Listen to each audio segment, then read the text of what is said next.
안녕하세요. 저는 얼마 전 정말 기가 막힌 일을 겪고 남편과 이혼을 하게 되었는데요. 친구에게 제가 겪은 일을 말하니 이곳에 한번 올려보는 게 어떠냐고 추천을 하더라고요.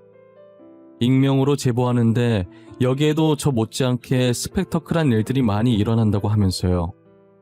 친구 말을 듣고 호기심에 여기에 올라오는 사연들을 몇 번 들어보게 됐는데 제 이야기와는 비교도 안 될 정도의 일들이 정말 많이 일어나고 있더라고요. 그래서 쓸까 말까 고민을 많이 했지만 그래도 용기를 내어 한번 적어보려고 해요. 저는 1년 전에 결혼을 했고 불과 며칠 전에 이혼을 하게 됐어요. 연애했던 기간에 비해 결혼 생활은 터무니없이 짧게 끝나버렸죠. 저희 인생에서 1년은 하루로 치면 1분과도 같은 정말 상당히 짧은 기간이었지만 고작 그 1년 동안에 온갖 일을 다 겪은 걸 생각하면 100년 같은 1년이었어요. 제가 이혼을 결심하게 된 이유는 남편과 시댁의 폭언 때문이었는데요. 저도 처음부터 그들에게 폭언을 들은 건 아니었어요. 결혼 전과 결혼 후 3개월 정도는 남편이나 시부모님께서 정말 잘해주셨어요. 모르는 사람이 얼핏 봤을 때 저를 딸이라고 생각할 정도로 잘해주셨어요. 남편과도 중학생 때부터 알던 사이라 정말 친구처럼 장난도 잘 치고 재밌게 지냈었어요. 연애하면서도 이런 집안에 시집가면 늘 웃는 일만 가득하겠다라고 생각을 했을 정도였어요. 저와 남편은 중학생 때부터 알고 지냈지만 고등학생 때 서로의 마음을 확인하고 만나기 시작했어요. 중학교, 고등학교를 같이 나와서 서로 알고 지내던 사람들이 많이 겹쳤었죠. 그래서 늘 친구들과 같이 모여서 놀고 학교 생활도 연애도 정말 재밌게 했어요. 저희가 몇 년간 친구였다가 연인으로 발전한 케이스라 처음엔 살짝 어색하더라고요. 한순간에 관계가 바뀌어버리니까 전보다 많이 조심스러워지고 대하기가 어려운 거예요. 아직도 어색한 공기가 흐르는 연인으로서의 첫 만남이 기억나네요. 평소에 자연스러웠던 행동들도 다 부자연스러워지고 둘 다 우왕좌왕 말도 아니었죠. 로봇처럼 그러고 있는 서로의 모습을 보는데 너무 웃긴 거예요. 한바탕 크게 웃고서 둘이 동시에 이런 거 우리한테 안 어울리니까 괜히 내숭 떨지 말고 평소대로 행동하자면서 분위기를 풀었어요. 연인이 됐다고 해서 별게 있는 건 아니더라고요.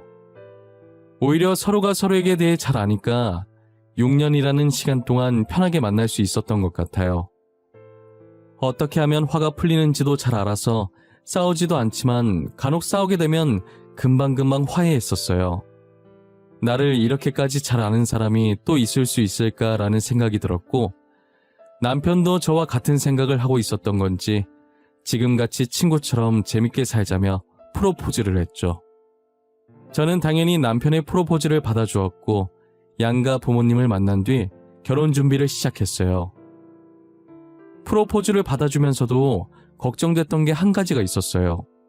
그건 바로 집안 차이였는데 저희 집안은 못 살지도 잘 살지도 않는 평범한 집안이었고 남편 집안은 시아버지께서 조그만 사업을 하셔서 저희 집안보다는 부유한 편이었어요. 아무래도 수준이 비슷한 집안끼리 결혼해야 마찰이 없을 텐데 저희 집안이 기우니까 걱정이 됐었죠. 하지만 저희 시부모님께서는 그게 무슨 상관이냐고 요즘 누가 집안 따지냐면서 저를 안심시켜 주셨죠. 솔직히 저는 남편보다는 시부모님이 좋은 사람이라 결혼을 결심하게 됐어요. 신혼집을 구하러 다녔었는데 집은 원래 남자 쪽에서 해주는 거라면서 시부모님께서 해주시려는 거예요. 저는 저희 힘으로 집을 구하고 싶다고 계속 거절했었는데 결국은 시부모님 뜻을 꺾지 못했어요. 시부모님께서 집을 해줬다는 소리를 듣고 혼수는 저희 부모님께서 다 해주셨었어요. 결혼식을 올릴 때까지 시댁에 빚지고 들어가는 기분이라 영 마음이 편치 않았어요. 며느리로 들어가서 시부모님께 정말 잘해드려야겠다는 생각을 했죠. 저희는 결혼 전부터 아이를 천천히 가지기로 합의 봤었어요. 처음엔 남편은 빨리 아이를 가지고 싶어 하더라고요. 그래서 한동안 남편을 설득하느라 애를 참 많이 먹었어요. 우리 아이는 천천히 가지는 걸로 하자. 나 다른 건 다 양보해도 이번만큼은 양보 못해. 솔직히 애 낳는 것도 여자고 키우는 것도 여자잖아. 그만큼 내 의견도 들어줘야지. 아이 키우는 거 힘들겠지만 그래도 아이가 있으면 우리 집이 더 행복해질 수 있잖아. 우리 부모님도 애 좋아하고 나도 애 좋아하고 그리고 집안에 애 웃음소리 들리면 얼마나 좋아. 내가 아이를 안 낳는다는 게 아니야. 단지 조금 천천히 가지자는 것뿐이지. 당신이 나 대신 애 낳아서 키워줄 것도 아니잖아. 그리고 우리 아직 젊은데 신혼 더 즐기면 안 될까? 아이 낳고도 계속 신혼처럼 쭉 즐기면 되잖아. 뭐가 문제야. 나는 너가 왜 이렇게까지 아이 낳는 거에 반대를 하는지 모르겠어. 아이 낳고 어떻게 신혼처럼 즐겨? 애는 뭐 혼자 커? 내가 키워야 하는 거잖아. 아이 낳는 순간 내 삶은 없어지는 거야. 온 신경을 아이한테 쏟고 내 인생을 바쳐야 하는 거라고. 저는 아이를 안 낳고 싶은 게 아니라 일찍 낳기가 싫었어요. 아이를 낳게 되면 그때부터는 온전한 내 삶이 없어지고 누군가의 엄마로서 살아가야 하는 거잖아요. 오로지 아이에게 저의 모든 것을 쏟아부어야 하는데 저는 벌써부터 그러기 싫었거든요. 아직 젊으니까 아이를 천천히 낳아도 된다고 신혼을 즐기자면서 남편을 설득하느라 힘들었죠. 남편도 듣다 보니 제 말이 틀린 것은 아니니까 나중에는 아무 말도 못하고 수긍하더라고요. 남편은 저와 결혼과 동시에 시아버지 회사에 들어가서 일을 배우기 시작했어요. 아무래도 장차 회사를 물려받을 사람이니 다른 사람들보다 하는 일이 많아서 힘들어 보이더라고요. 저도 일을 안 하는 건 아니지만 남편은 유독 다크서클이 볼까지 내려와서 피곤해 보였어요. 원래 집안일을 반반 부담하기로 했었는데 적응할 동안은 집에 와서까지 힘들게 하고 싶지 않아서 회사에 적응할 때까지 편히 쉬라고 집안일 도와달라는 말을 일치하지 않았었어요. 그런데 나중에는 이게 당연시 되어버려서 이혼할 때까지도 제가 다 하고 있었죠. 연애할 땐 대화도 참 많이 했는데 결혼 후엔 일하기 시작하면서 집에서 남편과 대화하는 거라곤 다녀올게, 다녀왔어, 밥 먹어, 잘 먹었다 이런 말밖에 안 하게 되더라고요.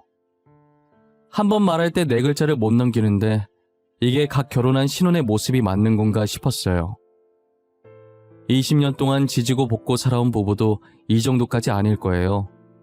제가 결혼을 한 건지 아들을 하나 키우게 된 건지 모르겠더라니까요. 게다가 사업할 땐 인맥이 중요하다고 인맥 관리하겠다는 핑계로 남편의 귀가 시간도 점점 늦어졌어요. 매일같이 술을 퍼마셔서 이제는 이게 사람인지 개인지 구분이 안 갈 정도로 취한 상태로 집에 왔었죠. 남편이 비밀번호라도 제대로 치고 들어오면 다행이라고 절을 해야 할 판이었어요. 그리고 2발로 집에 걸어 들어온 게 언제인지 가물가물해져서 기억도 안 날 지경이었어요. 아무리 사업이 중요하다지만 뭔 생각 좀 하고 다녔으면 좋겠다고 남편을 걱정하고 있었는데 제가 지금 남편을 걱정할 때가 아니었던 거예요. 어마무시한 시집살이가 저를 기다리고 있을 줄은 꿈에도 몰랐거든요. 결혼한 지 3개월 정도 지나니까 저를 친딸처럼 생각하시던 시부모님은 완전히 다른 사람처럼 저를 못 잡아먹어서 안달난 사람같이 변하더라고요. 저는 다른 회사에서 일을 하고 있었는데 이제 가족 됐으니까 시아버지 회사로 들어오라는 거예요. 시아버지 회사로 들어간다고 해서 저한테 나쁠 건 없으니까 알겠다고 했었어요. 그런데 왜 저를 시아버지 회사로 들어가게 했는지 정확히 2주 뒤에 알게 되었죠.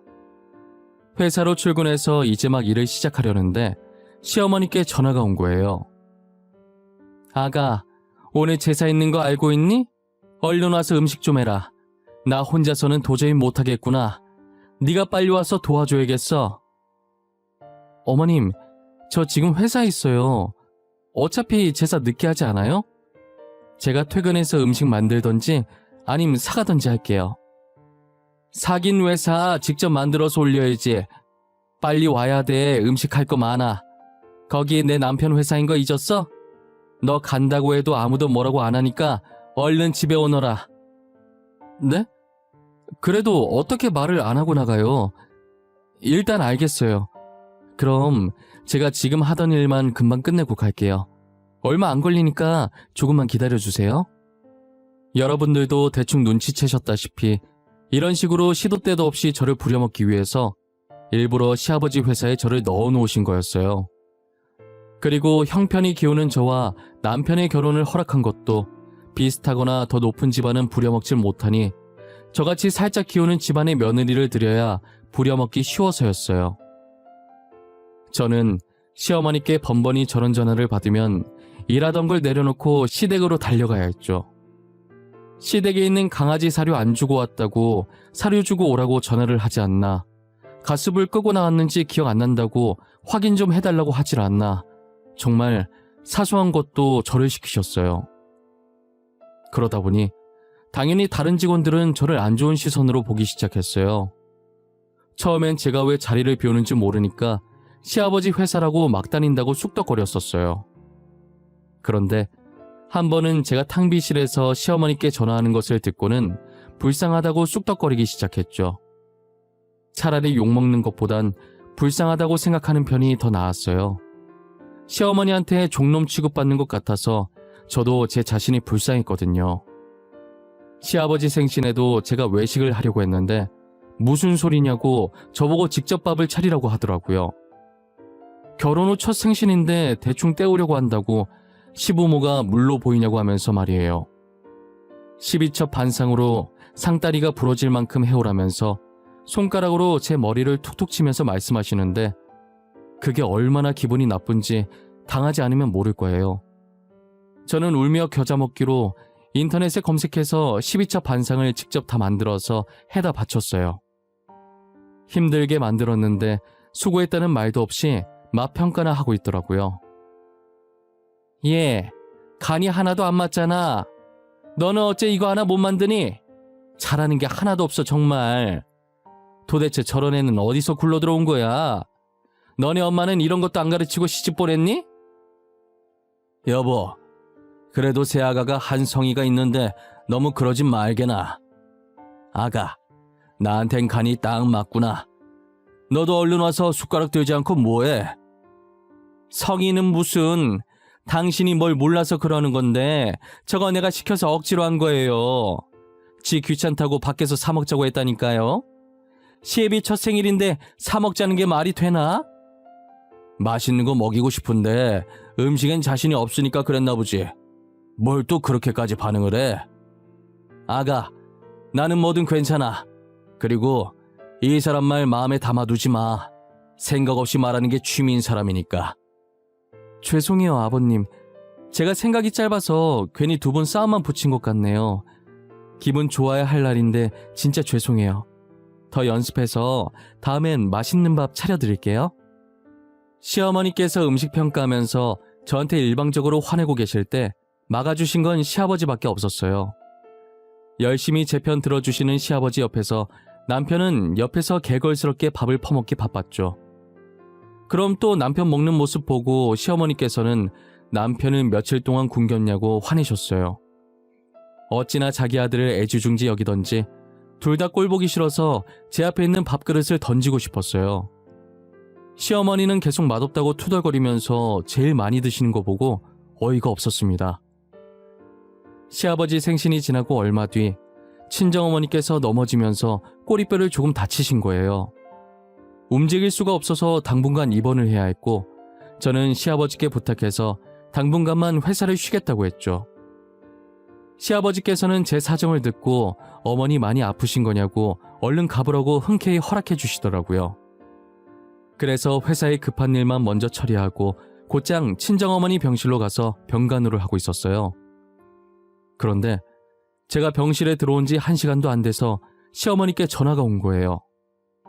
이젠 휴대폰에 시어머니 이 4글자만 뜨면 무슨 말을 하실까 두려워서 온몸이 떨렸어요. 진짜 전화 받기 싫었는데 친정어머니께서 왜 그러냐고 빨리 받아보라고 해서 억지로 받았죠. 예, 우리 영감한테 들었는데 너 회사에 휴가 냈다며? 잘 됐네. 지금 김장이 하거든? 네가 당장 우리 집으로 와야겠다. 어머님, 제가 휴가 낸 건 들었는데 왜 휴가 낸 건지는 못 들으셨어요? 저희 엄마가 지금 몸이 안 좋아서 병간호해야 돼서 휴가 낸 거예요. 저 못 가요. 들었다. 꼬리뼈 다쳤다지? 아니 얘 병원엔 간호사가 없다니? 침대 위에 있는 버튼 하나만 누르면 간호사가 다 알아서 해주는데 뭐가 걱정이야? 병원에 환자가 저희 엄마만 있는 게 아니잖아요. 환자가 한둘이 아닌데 어떻게 다 케어해줘요. 제가 옆에서 계속 지켜봐줘야죠. 저는 못 가요. 어머님 죄송해요. 야! 너는 내가 좋게 얘기하니까 시엠이 무서운 줄 모르지? 당장 안 와? 너 지금 당장 우리 집으로 튀어와. 알겠어?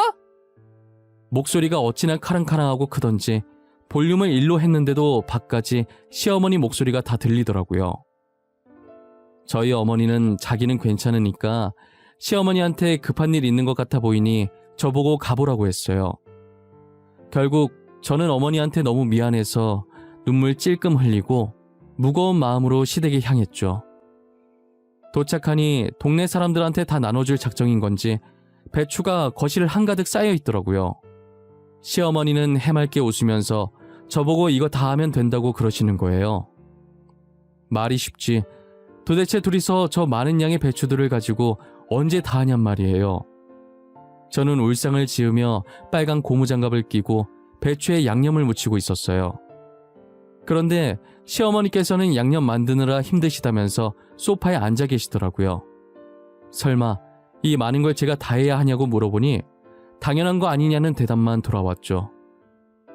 이건 아닌 것 같다고 하고 싶었는데 시어머니께서는 늙은이가 해야 하냐며 제가 말을 꺼내기도 전에 잔소리를 퍼부으셨어요. 저는 도와주는 사람 하나 없이 그 많은 김장을 제가 다 했어요. 시어머니께서는 소파에 누워 코까지 골며 잘 주무시더라고요. 배추에 양념 바르면서 병원에 두고 온 친정어머니가 제 눈앞에 계속 아른거리더라고요. 결국 저는 제 신세가 너무 불쌍해서 눈물을 참지 못하고 몰래 울면서 김장을 끝냈어요. 그날 김장하는데 끝도 없이 나오는 배추 때문에 배추에 깔리는 악몽까지 꿨었어요. 저는 시어머니께서 해도 너무한 것 같은 기분이 들더라고요. 그래서 퇴근하고 들어온 남편을 붙잡고 하소연하기 시작했죠. 어머님 해도 너무하신 거 아니야? 우리 엄마 꼬리뼈 다쳤는데 봐줄 사람이 없어서 내가 휴가까지 써가며 병간호하는데 어떻게 우리 엄마 안 보는커녕 김장하러 오라고 하실 수가 있어? 장모님 잘못된 거 아니잖아. 며칠 입원하면 다시 괜찮아지는 거 아니야? 당장 어떻게 된 것도 아닌데 왜 그렇게 유난이야. 방금 퇴근해서 피곤해 죽겠는데 너까지 보태지 마. 뭐? 당신 방금 뭐라고 그랬어? 네가 사람이야? 어떻게 말을 그렇게 해? 당신 부모님 아니라고 그렇게 막말해도 되는 거야? 야, 원래 늙으면 뼈도 약해지고 온몸이 아프고 그러는 거야. 그러니까 제발 유난 좀 떨지 마, 어? 나 좀 자기 비켜. 너 만약에 니네 엄마가 그렇게 되면 그때도 그런 말 나오는지 보자. 뚫린 입이라고 막말하지 마, 알겠어? 인연이 미쳤나? 너 지금 뭐라고 그랬냐? 아주 우리 엄마 죽으라고 고사를 지내지 왜? 그동안 엄마가 잘해줬던 건 기억도 못하고 뭐가 어째? 순식간에 남편 눈이 돌아가더니 말릴 틈도 없이 제 몸을 밀치더라고요. 몇 차례나 제 몸이 돌아갔고 이렇게 계속 지내다간 제 명이 못 살 것 같아서 더 늦기 전에 이혼을 해야겠다고 결심을 하게 됐어요. 저는 시간 날 때마다 이혼할 만한 건덕지를 찾고 있었어요. 어떻게든 이혼하겠다는 생각으로 남편의 일거수일투족을 매의 눈으로 감시했어요. 그로부터 일주일 뒤, 여느 때처럼 남편이 술에 절여져서 내 발로 들어오더라고요. 남편을 일으켜 세워서 안방으로 향하는데 술 냄새, 담배 냄새 사이에 여자 향수 냄새가 약간 나는 거예요. 저는 이걸 기회라고 생각했고 이혼할 수 있을 것만 같은 느낌에 웃음이 저절로 나왔죠. 남편 자켓을 뒤져보니 안쪽 주머니에서 술집 영수증이 나오더라고요. 혹시나 몰라서 일단 제 휴대폰으로 찍어두고 다시 원래대로 넣어놨어요. 그리고 남편 휴대폰을 들고 거실로 나왔는데 잠금 해제를 하려고 보니 지문인 거예요. 다시 안방으로 들어가서 남편을 손가락으로 살짝 톡하고 건드렸는데 미동도 없더라고요. 이때 빨리 잠금을 해제해야겠다는 생각에 조심히 남편 손을 들어 올렸어요. 이제 손만 살짝 닿으면 잠금이 해제가 되는데 갑자기 남편이 벌떡 일어나서 저를 쳐다보는 거예요. 남편과 눈이 마주치고 저는 놀랬지만 아무렇지 않은 척하면서 마른 침을 꿀꺽하고 삼켰어요. 설마 들킨 건가 했는데 이내 남편 눈이 다시 풀리면서 뒤로 넘어가더라고요. 진짜 이대로 끝나는 건가 싶어서 얼마나 가슴이 두근거렸는지 몰라요. 저는 남편이 다시 눕자마자 빠르게 잠금 해제를 하고 거실로 나왔어요. 놀란 가슴을 쓸어내리면서 메신저부터 뒤지는데 아무것도 나오질 않더라고요. 힘들게 잠금을 푼 것에 비해 소득이 하나도 없어서 엄청 허망했어요. 혹시나 제가 모르는 휴대폰이 있을까 해서 뒤져봤는데 없더라고요. 어찌나 철저하던지 휴대폰이나 집안에서는 증거를 찾을 수가 없었어요. 어떻게 증거를 찾아야 할까 고민하던 와중에 찾을 수 없으면 직접 잡아야겠다는 결론을 내렸죠. 저는 남편 영수증에 찍힌 술집에 미리 갔고 근처에서 남편이 오기만을 기다렸어요. 다른 술집에 가면 어쩌나 살짝 걱정하긴 했는데 다행히 남편이 그 술집에 나타나 주더라고요. 처음이자 마지막이라고 오늘 놓치면 또 언제 이런 기회가 올지 모른다고 영원히 이혼할 기회가 오지 않을 수도 있다는 생각으로 긴장을 늦추지 않았어요. 남편이 술집에 들어가는 모습을 영상으로 담기 시작했어요. 그리고 남편이 나올 때까지 같은 자리에서 움직이지도 않고 또 하염없이 기다렸죠. 1시간 정도 지났을까 남편이 한 여자와 함께 술집에서 나오더라고요. 혹시라도 놓칠세라 빠르게 핸드폰을 들어서 영상으로 담았어요. 그 다음 두 사람 뒤를 티 안 나게 적당한 거리를 두고 쫓아갔어요. 그러더니 여자가 눈치를 보면서 남편을 데리고 근처 방을 잡으러 들어가더라고요.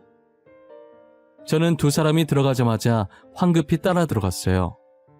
그리고 사장님께 사정을 설명드려 저 둘이 들어간 방에 저도 들어갈 수 있게 해달라고 했고 한참을 망설이시다가 같은 여자 입장에서 제가 안쓰러우셨는지 마스터키를 제게 건네셨어요.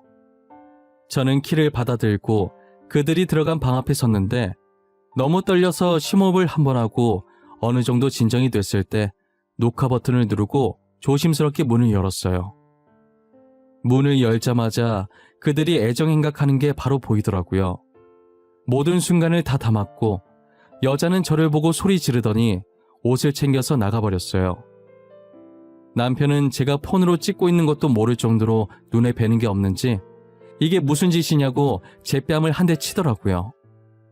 저는 남편에게 뺨을 맞으면서도 차라리 잘 됐다고 생각했어요. 어차피 이 영상에 뺨 때리는 소리와 제가 아파하는 소리 그리고 남편의 포옹까지 모든 것이 다 들어갔기 때문에 다른 죄까지 묶어서 완전히 보내버릴 수 있다는 생각이 들었죠. 다음날 저는 진단서를 뗐고 술집에 다시 찾아서 그 여자의 신상을 캐냈어요. 남편이 시아버지 회사에 들어가면서부터 이 술집에 방문해서 그 여자와 자주 만나다 보니 안면을 트고 조금씩 친해져서 내연관계로 사랑을 키워온 거예요. 술집 직원들도 둘이 만나는 걸 다 알고 있었더라고요. 원래 그런 일 하면 이런 내연관계쯤은 흔하니까 그런가 보다 한 거죠. 그리고 여자가 모텔에 들어갈 때 왜 눈치를 봤나 했더니 유부녀였던 거예요. 그 사실을 알고 이혼 소송하러 가기 전에 상간녀의 남편을 찾아갔어요. 제가 예상했던 것처럼 처음엔 제 말을 믿지 않더라고요. 김진희 씨가 당신 아내 맞죠? 제가 이 말을 할까 말까 엄청 망설였는데 그래도 알고 있는 게 나을 것 같았어요. 김진희 씨, 술집에서 일하고 있는 거 아세요? 에? 저희 집사람 칵테일 바에서 일하고 있어요. 근데 그게 왜요? 도대체 무슨 말을 하시려고 저를 찾아오신 거죠? 그 여자가 그래요.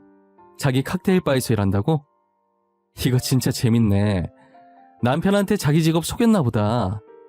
김진희 씨, 지금 주점에서 일해요. 칵테일 바가 아니라. 그게 무슨 소리예요? 주점에서 일을 한다니요?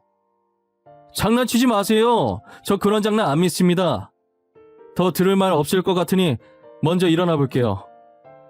이 사진이랑 영상 보고 다시 말씀하시겠어요?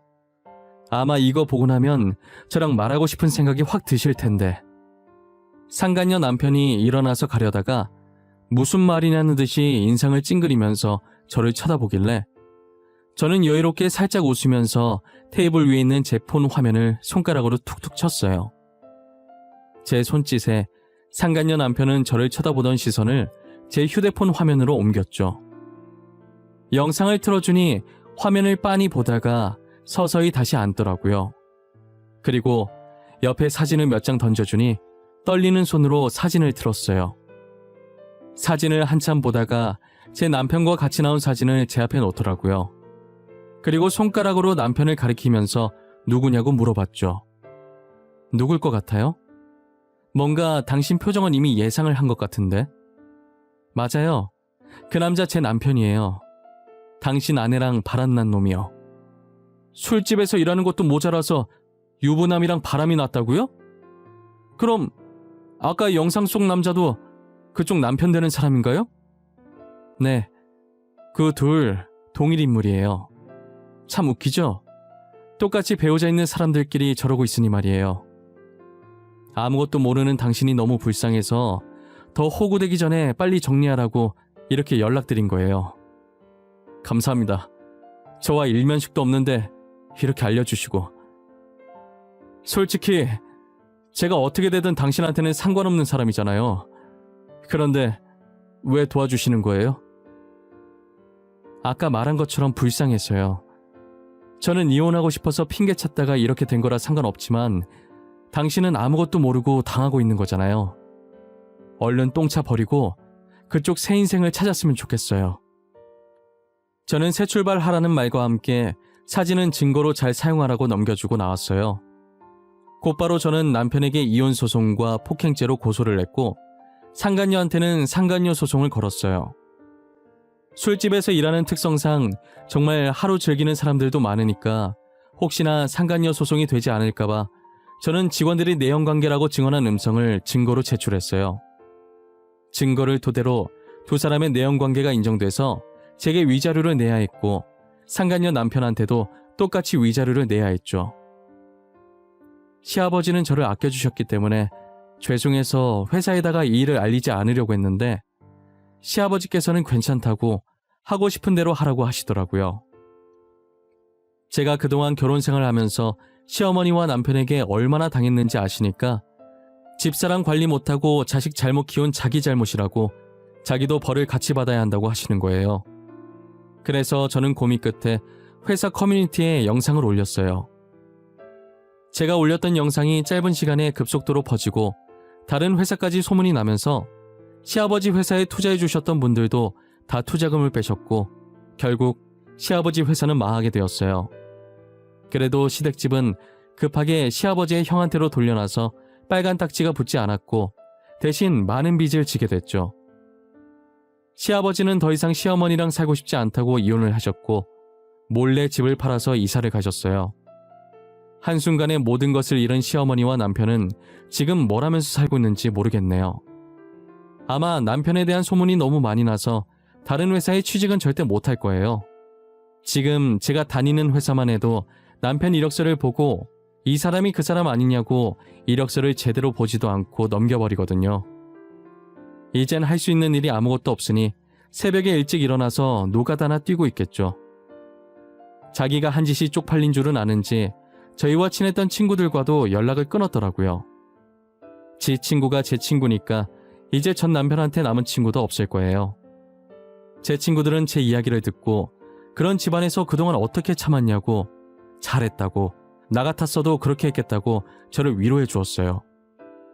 그래도 가끔 시아버지 생각이 나긴 해요. 지옥 속에 있던 한 줄기 빛이 시아버지였으니까요. 이사 가신 후로 잘 지내고 계신지 모르겠네요. 저는 이 이야기를 여기서 마지막으로 하고 앞으로는 제 기억에서 이 기억은 없애려고 해요. 안 좋은 기억 계속 들고 있어봤자 저한테 좋을 게 아무것도 없잖아요. 이 날을 생각할 바엔 그 시간에 저를 위한 일을 하나 더 하려고 합니다. 지금까지 제 이야기를 들어주신 모든 분들께 정말 감사하고 부디 아프지 마시고 늘 행복만 가득하셨으면 좋겠습니다.